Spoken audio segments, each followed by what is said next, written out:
नवी मुंबईतील ऐरोली परिसरात मोठ्या प्रमाणात अनधिकृत बांधकामं सुरू असल्याचा गंभीर आरोप समाजसेवक गोपाल भानुशाली यांनी केला आहे।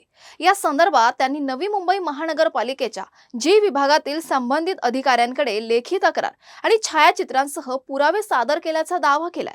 मात्र तक्रार करूनही संबंधित बांधकामांवर कोणतीही ठोस कारवाई करण्यात आलेली नसल्याचा आरोप त्यांनी केला आहे। या संदर्भात समाजसेवक गोपाल भानुशाली यांच्याशी बातचीत केली आहे। आमचे रिपोर्टर विशाल टोनगे यांनी पाहूया। नमस्कार, जसं की आपण पाहत आहात नवी मुंबई महानगरपालिकेचा हा मुख्यालय आहे आणि त्याच्या एकदम समोरच्या साईडला एक समाजसेवक म्हणून आहेत, उपोषणाला बसलेला आहेत। नवी मुंबई महानगरपालिकेच्या अंतर्गत येणारा जो ऐरोली जी विभाग आहे या विभागामध्ये अनधिकृत बांधकामावरती कारवाई व्हायला पाहिजे यासाठी जे RTA स्वतः करतात त्यांच्याशी बोलूयात। नेमकं काय मागण्या आहेत आणि हा उपोषण नेमकं कशा प्रकारे आहे। आपल्याबरोबर भानुशाली आहेत। काय सांगणार आहात, तुम्ही उपोषणासाठी बसलेले आहेत, कुठल्या जे तुमच्या मागण्या आहेत आणि हे कधीपासून बसलेले आहेत? आज आपल्या उपोषणाचा पहिला दिवस आहे आणि नवी मुंबई महानगरपालिका अंतर्गत जी विभाग यामध्ये आज 2 ते 3 वर्षापासून जे अनधिकृत बांधकाम सुरू आहे, बांधकाम सुरू असताना आम्ही निर्देशनात आणून दिला होता। तत्कालीन सहाय्यक आयुक्त यांची बदली झाली, काही यांची हकालपट्टी झाली, कारण प्रत्येक ठिकाणी 3-3 वर्ष असतात, या ठिकाणी 1-1 वर्ष आहे। तर इथे आत्तापर्यंत 3 सहाय्यक आयुक्त येऊन गेले।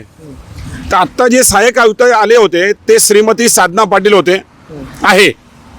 तर यांना प्रत्येक बांधकाम आम्ही निर्देशनात आणून दिला होता। आजपर्यंत सदर ठिकाणी कारवाई शून्य आहे। फक्त थातूर कारवाई करा, एखादा स्लॅब पडा आणि त्याला विसरून जावा। जर यांवरती जे आपण MRTP टाकतो तर आपण एक बघितलं असेल, एका व्यक्तीला फक्त नोटीस देण्यात आली आहे। आज 5 महिने झाले त्याच्यावरती MRTP दाखल पण नाही करण्यात आली। म्हणजे MRTP मध्ये पण घोड, बांधकाम तसेच उभे आहे। काही बांधकामधारकांनी परवानगी घेतली आहे ग्राउंड+2 मजल्याची आणि सदर ठिकाणी काम चालू आहे ग्राउंड+4 मजले, असे अनेको बांधकाम झालेले आणि सुरू पण आहे। सर्व बाब आम्ही निदर्शनात आणून दिली। नवी मुंबई महानगरपालिका यांच्या अधिकृत ट्विटर अकाउंटवरती माहिती दिली पुरावे सहित, पण आजपर्यंत कारवाई शून्य। हे का? तर आम्ही जे भ्रष्टाचाराचा आरोप लावलेला आहे ते एकदम सत्य आहे की यामध्ये मोठा आर्थिक व्यवहार झालेला आहे आणि श्रीमती साधना पाटील यांनी केलेला आहे। यासाठी ते सदर ठिकाणी कारवाई करत नाही आणि महाराष्ट्र शासनाच्या परिपत्रक आहे, नुसतं 1-2 स्लॅब तोडावे नाही, संपूर्ण बांधकाम निष्कासित करावा। तर या खुर्चीवरनं हलतच नाही। शासनाची AC कॅबिनेटला कारवाई करतात ना, बिचारे गोरगरीब फ्रूट विकणारे असणारे, हातगाडी लावणारे, ते गोरगरीब लोकांवर त्यांच्यावर कारवाई करू नका हे आमचा मतलब नाही आहे, पण त्यांच्यावरती कसा रोज कारवाई होते आणि या मोठे जे भूमाफिया आहे यांच्यावर कारवाई ते करत का नाही आहे? यासाठी आम्ही त्यांच्यावरती जे आरोप नाही, ते आरोप खराच आहे की ते 100% भ्रष्टाचारी आहे आणि मोठा आर्थिक व्यवहार त्यांनी केलेला आहे। तर आमची मागणी आहे आयुक्त श्री कैलास शिंदे साहेबांशी की त्यांच्यावरती गुन्हे दाखल करण्यात यावे, दफ्तर दिरंगाईचे, त्यांच्यावरती जे अतिक्रमण कर्मचारी त्यांची जबाबदारी होती आणि अनधिकृत बांधकामे संपूर्ण निष्कासित करावे। आत्ताच काही दिवसांपूर्वी ऐरोली गावामध्ये जे साधना पाटील सहाय्यक आयुक्त आहेत त्यांनी कारवाई केलेल्या आहेत। त्यांना आम्ही जेव्हा विचारलं तेव्हा त्यांनी सांगितलेलं आहे की आम्ही अशी कारवाई हे चालूच ठेवणार आहे, आम्ही अशी कारवाई करणार आहेत, असं त्यांचं म्हणणं आहे।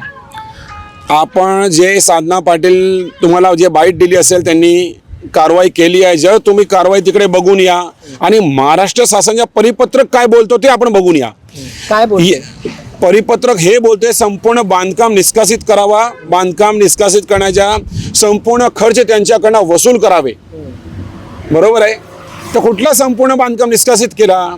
या अगोदर पण आम्ही जे आरोप लावले सेक्टर 2 मध्ये, सेक्टर 20 मध्ये, सेक्टर 1 मध्ये कुठल्या बांधकाम संपूर्ण निष्कासित केले, तेच बांधकाम आज पूर्ण झाले, लोक तिकडे राहायला पण आले।